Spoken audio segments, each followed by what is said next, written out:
Hi everyone, welcome back to Level Plays. Today we are doing an initial impressions video of the new Premium Portugal pack, which contains the 90 proficiency quick counter manager Roberto Martinez and of course Cristiano Ronaldo.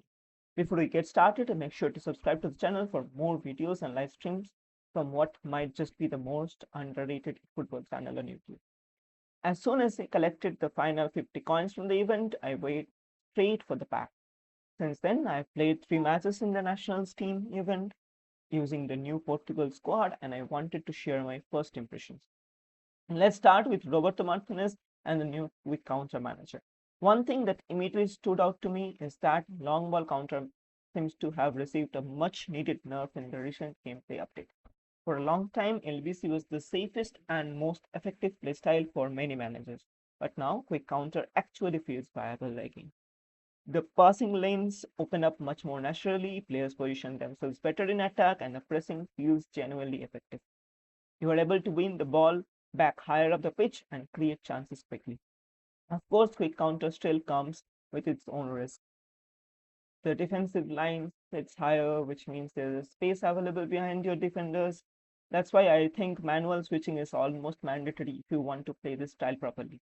You need center backs with good recovery speed. If you're using a premium squad, players like Thuram and Varane are excellent options. For free-to-play players, Van der Ven and Saliba are probably among the best choices available. There were several situations where I had to manually switch defenders and pull them slightly deeper to cover runs behind. If you're relying entirely on automatic switching, you're probably going to struggle against good opponents. Offensively, however, this system feels fantastic. Players constantly make forward runs, attackers are looking to exploit space behind the defense, and overall, the attack feels much more dynamic than before. One thing I should mention is that all of the gameplay you are seeing in this video comes from the event matches against Division 1 opponents. I intentionally avoided including gameplay against lower rated players because I wanted these impressions to come from a more competitive environment. Also, at the time of recording, I have not added any extra skills to the players and I hadn't changed any progression points either. These are purely first impressions based on the default cards and the automatic progressions. If you would like a full review of the Ronaldo card, make sure to hit the like button. Let's target 20 likes. If we reach that, I will make a complete review covering the best progression points, optimal builds, and the skills you should be adding.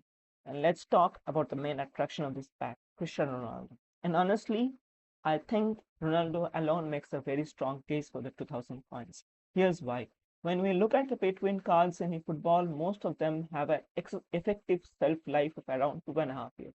That doesn't mean they suddenly become unusable after that period, but their efficiency drops significantly.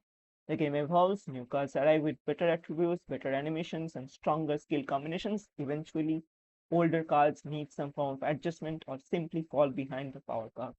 A card with 95 speed today may not feel like a true 95 card 2 years from now when compared to the new releases. And that's why I always look at premium cards in terms of longevity. This Ronaldo card is genuinely a pay to win level card. If you compare the numbers and overall profile, it's surprisingly close to the famous big time Ronaldo card. This card is really good, can hit the ball, make easy passes, and his finishing is up there with the paid cards in this game. Because of that, I think this card comfortably has a shelf life of more than a year, which is very impressive in today's version of eFootball.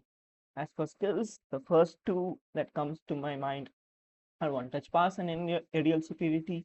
Both of those cards would immediately improve his effectiveness and would help maximize what already looks like an elite card. I don't want to go too deep in the skills discussions here because I want to spend more time testing him before giving a final verdict. A much more detailed breakdown will be coming in the next video. If you've enjoyed this video, I'm pretty sure you will enjoy my recent Johan Cruyff review as well. And if you are looking for the best progressions for the new Johan Cruyff card, make sure to check out the video appearing in the suggested section right now. Thank you all for watching, and I will see you in the next one. Bye.